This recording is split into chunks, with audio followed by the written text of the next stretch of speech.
Même pour un job d'été, c'est dur de trouver à mon âge, sans expérience professionnelle, trouver quelque chose cet été. Je pense pas que ça aurait été possible.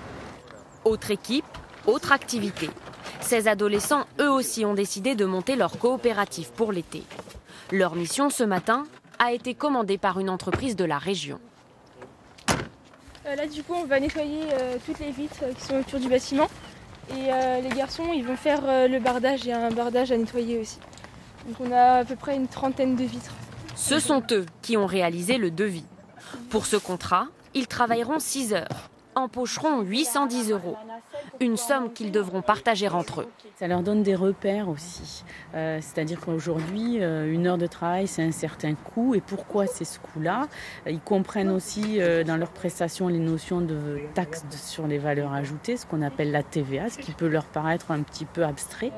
Et quand ils ne sont pas sur le terrain, ils se réunissent en conseil d'administration. Les premiers points abordés sera pour le comité finance. On va faire un point aussi sur tous les contrats qu'on a, sur les devis et les factures. Autour de la table, chacun a un rôle à jouer. Kylian est responsable du pôle marketing, un bonus pour son CV. On fait ça. En fait, moi je veux aller dans le tourisme et donc le contact avec le client c'est quelque chose d'important et donc je pense que ça pourrait m'aider. Une aventure qui ne durera que le temps de l'été. Dès la rentrée, ils reprendront les cours. D'après leurs estimations, leurs petits boulots leur rapporteront environ 200 € chacun pour tout l'été. Avant de prendre de la hauteur avec une image spectaculaire, tout de suite l'information dans vos régions. On se retrouve après.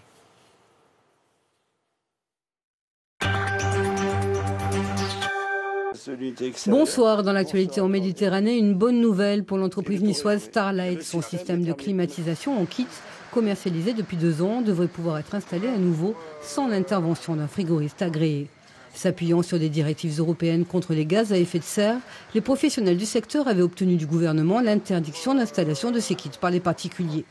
Suite à l'intervention de nombreuses personnalités politiques, la ministre de l'écologie Ségolène Royal vient de reconnaître le caractère hermétique des raccordements des kits. L'entreprise respire. Elle devrait pouvoir bientôt réembaucher le personnel qu'elle avait dû licencier. Surfer sur une vague de 3 mètres de haut, voilà l'une des attractions phares de ce nouveau parc aquatique, l'un des plus grands d'Europe. Son ambition, faire vivre des sensations hors du commun, piscine à vagues, toboggan perché à 17 mètres de haut, rivière, 15 attractions réparties sur 5 hectares. Le site, qui ouvrira ses portes dans quelques jours, emploie 270 travailleurs saisonniers, une aubaine pour la commune de Monteux dans le Vaucluse.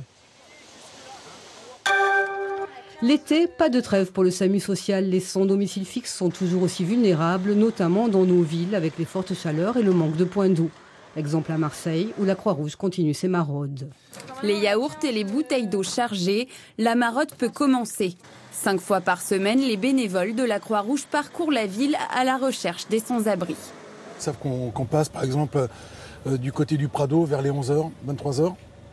Alors ça peut être 22h30, ça peut être 23h30 en fonction de ce qu'on a vécu avant ou pas, en fonction des bénéficiaires qu'on a rencontrés.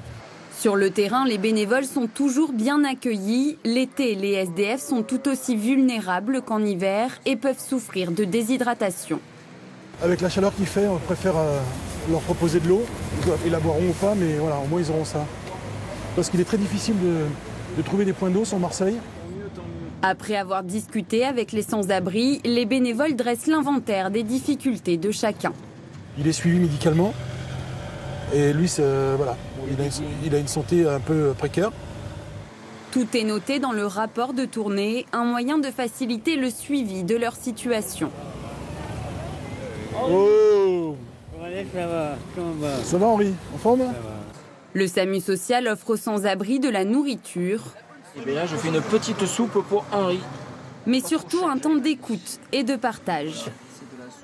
Beaucoup, la santé, du temps, de tout. C'est une façon de vous sentir un petit peu moins seul, de les voir arriver le soir? Ouais, bien sûr. Ça fait du bien. Serge est bénévole depuis 8 ans. Son but est avant tout de maintenir le lien social avec les SDF. Je sais, par exemple, pour telle ou telle personne, quelle est une partie de son histoire, quelle est sa problématique particulière sociale également.